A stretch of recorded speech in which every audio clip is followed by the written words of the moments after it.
Tala falava, ile nei fo i tau le Aso Lua, o tātou tala fou.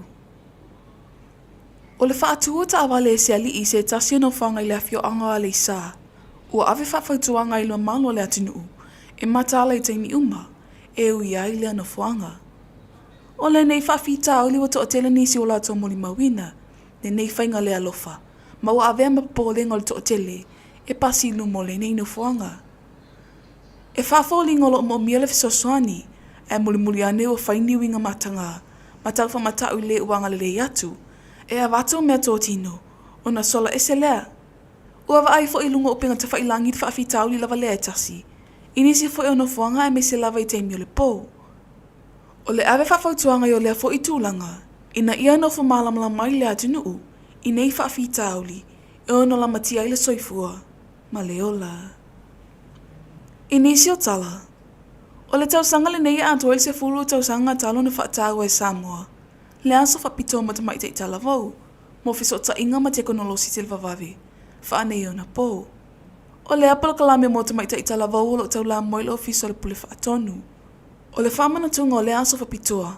Na awai nisi o kolisi mo le lunga whaapea pisi nisi ma kampani. O lo o ngalulu e lea au nanga. Ua whama iti ai fo i Samoa se isi tūlanga fau. Ua lena o tamaitai, whaapea fo i mali i tala vau. Ina ia una ia malo sele au tuole nei tausanga, suinga whao na pōnei, tau teknolosi ma suinga tilwa vave, mō tangata uma. Sauna whapitoa la fionga tamaitai palemia fia me Naomi mata afa, ile tau o lea polo kalame, i te pulanga tala vau, o Samoa. O le tausanga nei a antueli se fulu tausanga o lea polo kalame, ma o finangale malo, e sui le ingoa, mai le unio fisota inga lalangi, o loo whaonga aina mo proklame mo tine a unga, Paul Girls in ICT. I le ingoa fau, tupulanga mo whaamatalanga fisota inga, ma te konolosi.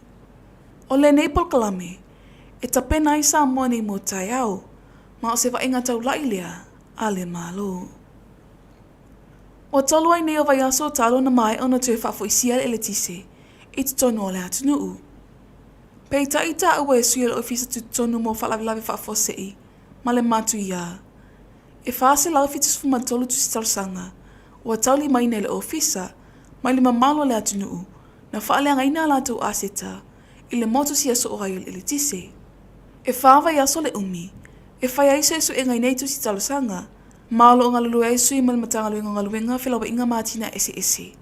Matangaluenga o tupe, matangaluenga pisinisi ala manuia maleipa, Fala patutonga le malasi anga tau ele tise, matanga leonga tina matamaitai, a tina e o nuu manga fisotai, o ofisa le pule whaatonu, whaatasi e male Samoa Chamber of Commerce and Industry.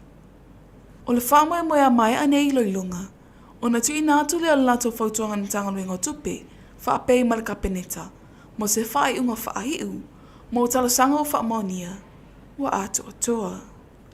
O ia e nei le matanga luenga o tina matamaitai, e mawhaiona whaongali limas fulu a wheta la sa te au whaawhainga luenga. I le whaalapatutonga o te ngā tupe o mawaenga tausia Samoa, le UTOS. Le olo tua ia i le whaipule ma le ofisa sila le ofisa tutonu, o le whanu whaawai a le itu malo a ana alo finu mara mua mua. Whailo le whinangalo le whaipule le itu malo, susunga whesola i tusi uputu inga mala. Na ia tau ai, sao lato whisilingia mo mua whinangalo le awhionga minista, whaapele komiti whaafoe, o le polo keti, ma whailo i fwai, e ma whaiona tala limas fulu awhia tala, o na watu wai atu, mai ngā tupe polo keti tongi ei tangata whainga luenga, ma whaatu pei alang nia suyo komiti o le whunu whawai.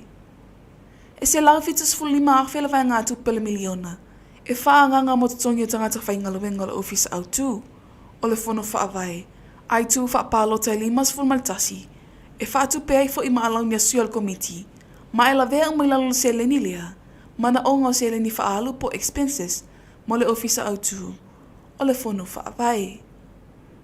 E le i whaalia se whinangalo le awhiong le whaipule si tapenanga, a se e tasi o matai whai upale tu malo. O ta uai, e awe le whaipule ma le awhiong le ofisa sila le whunu whaawai, i le whaamasinonga, i le talaina limas flu awhia tala, sa te au whaawhainga luenga, i le UTOS. I tala muli, ua molia nei le tamau se tintiti walu tausanga le matua, o nolo na whaia o ni sauanga, ilo na whawhine. O lea tēnei titi na sola e se mailo na ainga le aso ngafua. O le vai aso ma vai. Mā nanga le se tasi o ainga. Matu ina atu loi mtanga luingo leo leo. Pei ta ile i toi fia fo ile nei tēnei titi. Ilo na ainga. Ta ue le afiangal komisino leo leo awa pa aulonga i tino Filipo. O le asefulu tolo le maasina le nei. O le atu la ia ile ta mailu mo le whaamasinonga.